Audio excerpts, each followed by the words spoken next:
Okay, having multiple team members take time off at the same time or during peak season can be so detrimental to your aesthetic business. Like, why does everyone have to ask for time off at the same time, right? When you are having an event, when all your patients want to come in. Okay, I get it. I get it. You want Black Friday off. I get it. You want to spend time with your family during the holidays.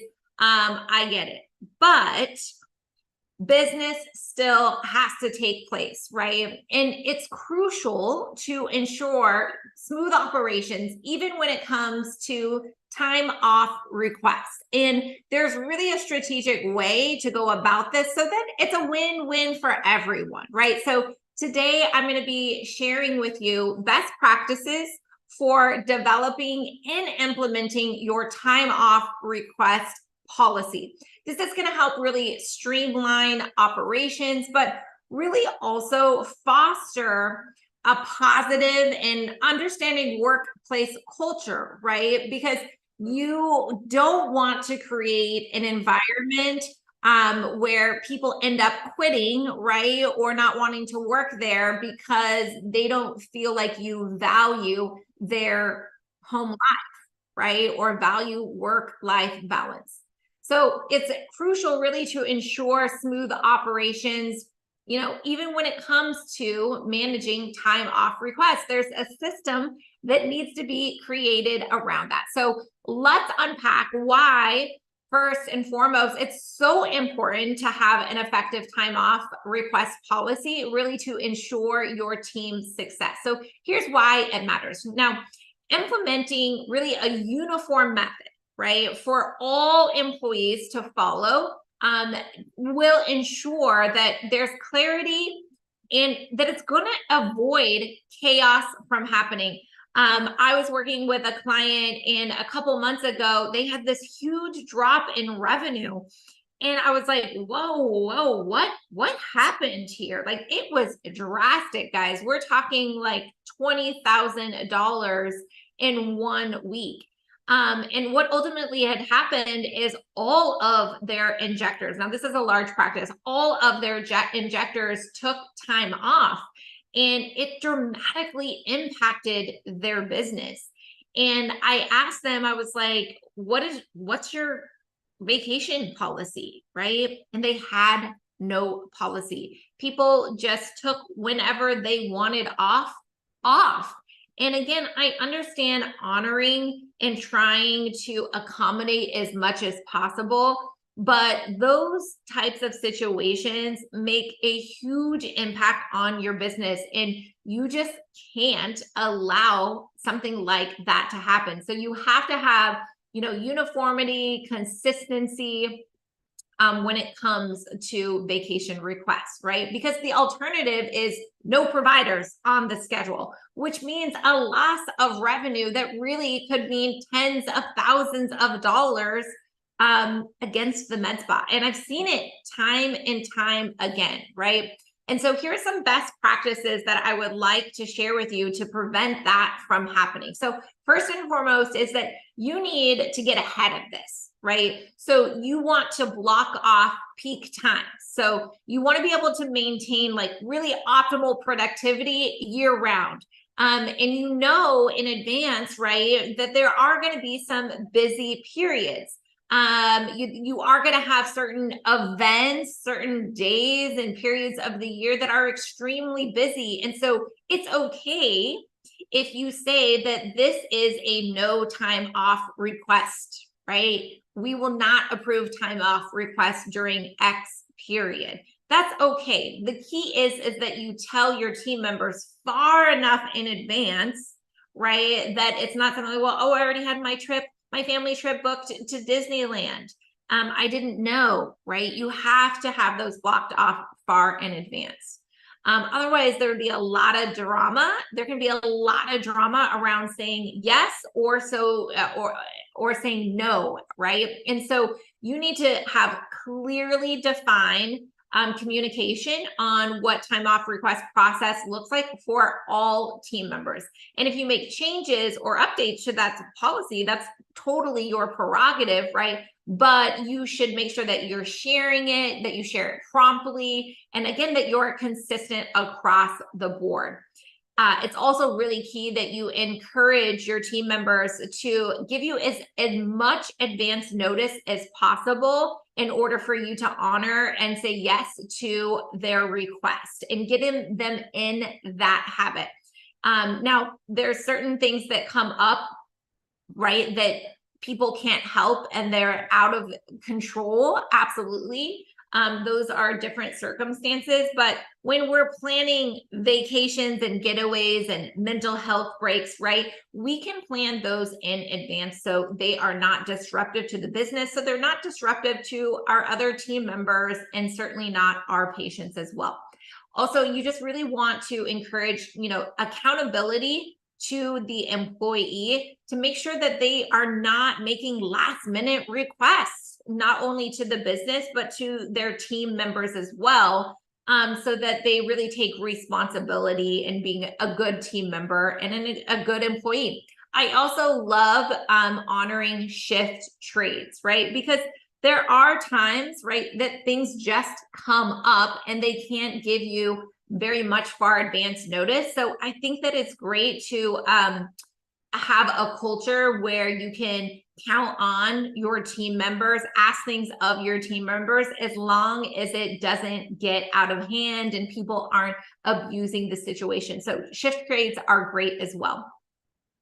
Now, I'm gonna give you some verbiage that I like to use for time off request policy. So make sure you have something to write with, because it's really important that you have verbiage that is documented in writing, right? You're not only going to verbalize it, you're not only going to have it in your employee handbook, but you're going to have it at the very bottom of your time off request form, whether that's a good old piece of paper or whether that's a form that they submit online. It's important that you have it clearly documented. So here's some examples of what I like to say, and what we even use for our teams as well.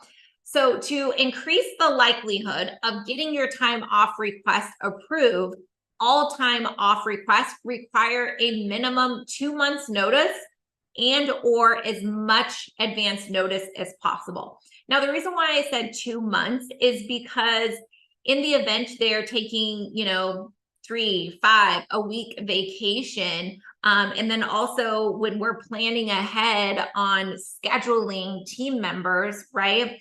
We need advance notice to make sure that there is proper coverage. Now, some of you may be like 2 months, oh my God, like that's so far in advance, right? And that's why we have in there or as much advance notice as possible, because we understand that things come up, right? And there's things that we can't control. And of course, we're going to do everything possible to honor those requests.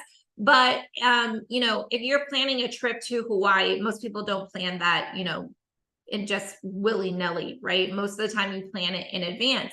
And so you need to be submitting that request, again, as far as notice as possible.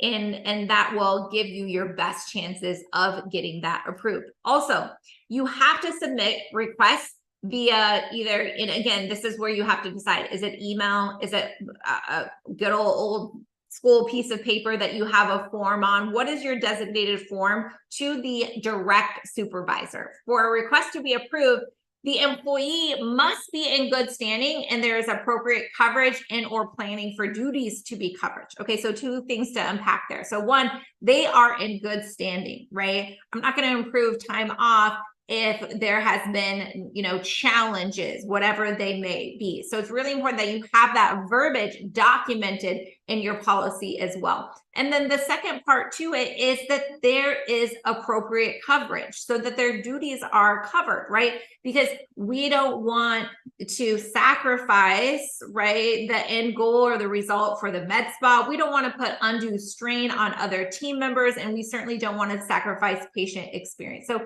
it's so important that you have that verbiage, right?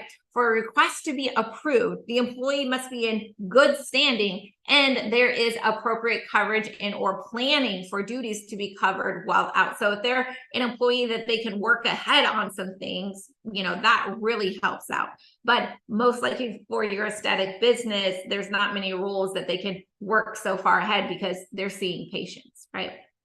Now, it's also important that you communicate what they can expect on the other end, right? So within 2 business days of you submitting your request, your supervisor will inform you if your request is approved or denied, all right? So don't let them have to chase you. Don't make them, have to guess if they are getting it approved or it's going to be denied. You make sure that you respect their time and their request as well, and you get back to them within 2 business days.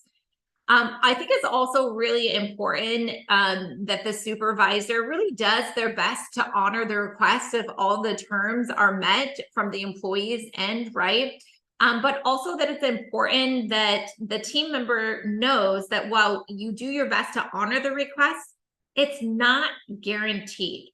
It's not guaranteed. And I feel like too often business owners get themselves in a position where they try to be generous to their team, which is wonderful, right? But they're taken advantage of because they haven't set clear expectations. They haven't set boundaries, and they're taking advantage of. And not only does the business, but other team members can suffer as well. So I think that it's absolutely important that the team understands that while you do your best to honor their requests, it's not guaranteed. Approval is not guaranteed. And give them some different examples, right? So one, if the terms aren't met, if you're not in good standing, if there isn't appropriate coverage, right? Then unfortunately, and if we can't trade shifts and make alternatives to have that coverage, then you're probably going to get a no. Right? And you got to talk about it before it actually happens. And then give them some examples, right? So if multiple employees request all the same day off and there's not proper coverage available, I'm sorry, but we will not be able to approve your request. And so that's why it's so important that you give us as much advance notice as possible. Okay. Well, actually, I know that I just gave you a mouthful, so let me help you out. If you want me to send you that verbiage that I just went over and instead of having to try to scribble that out, if you want my, time off request policy verbiage that you can customize to meet your needs, just comment the word off, and we'll make sure that you get that verbiage that you can implement. But not only having the verbiage, right? The key really is to assess the impact, right, of multiple time off requests. Assess that, what that's going to do to your business, what that's going to do to your team. And so try to get ahead of it during those peak times, right, and block those off as a no time off time. And do your best to offer alternatives, right, with shift trading if needed. And then at the end of the day, you are going to have to consider denying requests if it jeopardizes the team or the business. Because it's just important that everyone understands that not all requests, time off, can be approved, unfortunately, right? But here is the best practices to set your team up for success for that you can come and from a point of yes and approving their request, because I know you want that. We all want that for our team, but it can't compromise business at the end of the day. So if you implement a well thought out and communicated time off policy, it's going to help streamline your operations. And not only is that going to foster a better, positive, and understanding workplace environment, you're not going to be sacrificing revenue for the med spa. You're not going to be sacrificing patient experience. So it's so important. It seems so little and so minute, but it's rare that I talk to a business owner that has any kind of a decent sized team that hasn't run into this situation where we've had multiple people request time off, and it's impacted business. So get ahead of it and implement a really sound time off request policy. So if you comment off, we would love to send you the verbiage of the for terms and policies of requesting time off and really set you and yourself up for success. So thanks, Phoenix Region. Thanks for joining me live. Thanks, Glow. Lots of new people that I'm seeing on live. If you have any questions or if you have any ideas or topics that you'd like me to cover in my weekly live that I do here, make sure that you DM or send a comment, and I'd love to get that in the mix. So, all right. Hey, Tiffany. Hey, Dr. Pickens. Thank you so much for joining us live here. I hope you guys have an amazing Thanksgiving. If you loved this training, make sure that you share it with your team or another med spa that could benefit. You can catch the replay on my YouTube channel, and to get access to more free trainings that's going to help your aesthetic business grow, make sure that you visit my link tree in my social bio and join me every Wednesday. Same time, same place. I don't skip a Wednesday, guys. 2:30 Central Time. Find me on YouTube, Facebook, Instagram, and LinkedIn. Bye, guys.